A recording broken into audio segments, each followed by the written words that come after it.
Hi!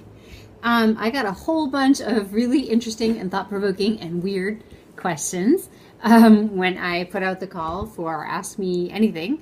It's been a good and challenging test. I'm recording this part. This is actually going to be part one of two over again because when I originally did this, I had this gloss on and it ended up like sliding half down my face and I didn't notice.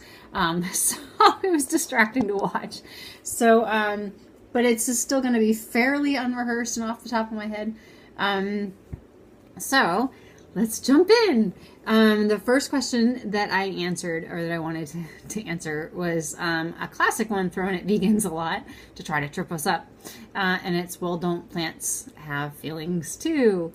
Okay, so what that implies is that we should feel bad about eating plants. This is silly because for a couple of reasons. Plants have feelings is a misnomer. Plants don't have feelings. Plants respond to their environment because they have sensors in their systems that try to keep the plant alive, as all living things do, and it causes them to react and respond to their environment. This is not the same as having a central nervous system and a brain. They can't contemplate their existence. They can't feel pain because they have no central nervous system. They can't think or be afraid or anything like that. So yes, while they feel in a certain sense, they're not alive in the way that sentient beings are, such as mammals and animals and fish and things like that. I realize that mammals and fish are animals and just, like I said, off the top of my head, this is what you get. So it's true that plants feel, but they're not sentient. They're not feeling. They're not aware of what's happening. And to equate pulling a carrot out of the ground and eating it to slicing the throat of a baby calf is a pretty bad equation. So that's my first point, is that that's actually just, no, that's not true. My second point is, even if it were true, you would be kinder to eat the plants directly. And this is because the animals that a lot of people eat are fed plants. A great amount of the subsidized corn, especially, that is grown in this country, a lot of the wheat and other things and the whatever that they're feeding all of the animals is that people then eat the animals. It's grown for the beings that we do know feel pain, and that it's a lot more than what we would require if we just ate the plants directly and skipped the middle beast. So I think if you really cared, you'd be eating less if you just ate them directly.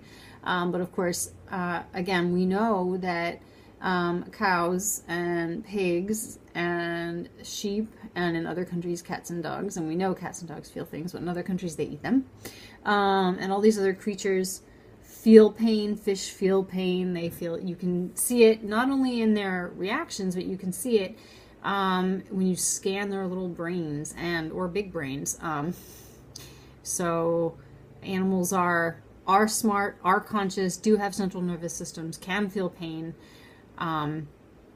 The plants that they eat don't, but if you eat the plants directly, especially, you won't only be saving those animals, but you'll also be saving a lot of water, a lot of land use, and sometimes your health. So it's good to just eat the plants directly. Yeah, they don't feel pain.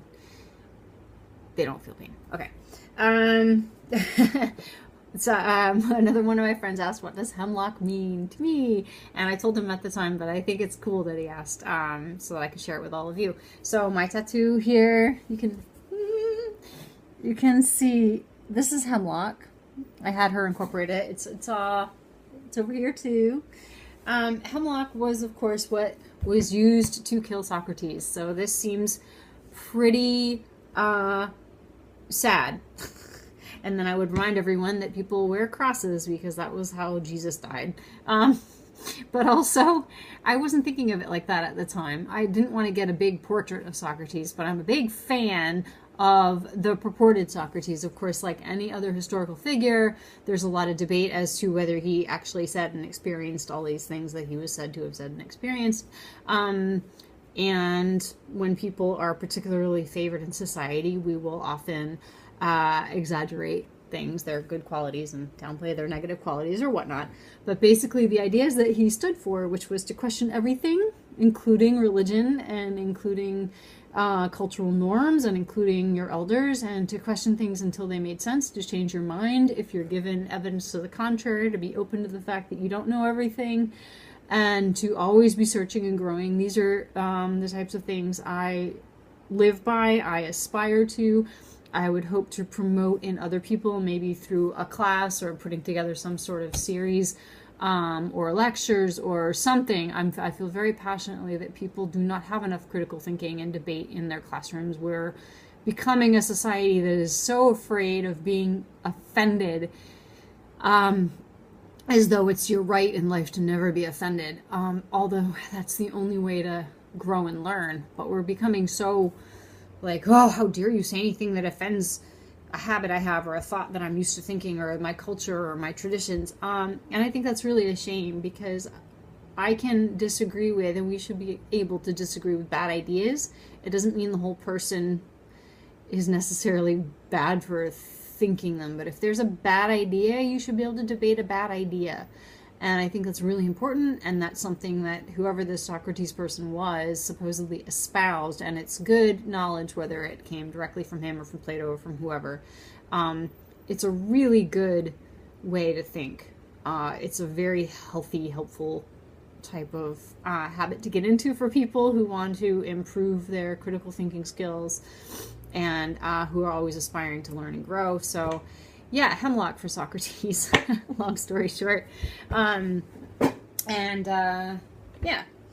So, okay, favorite non-soy protein.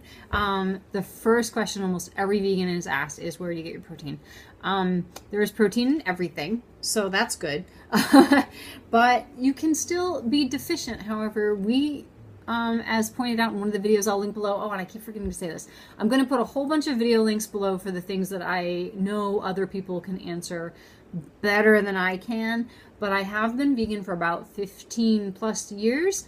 And I can tell you that from all that time, the protein sources that I go back to again and again just because I love them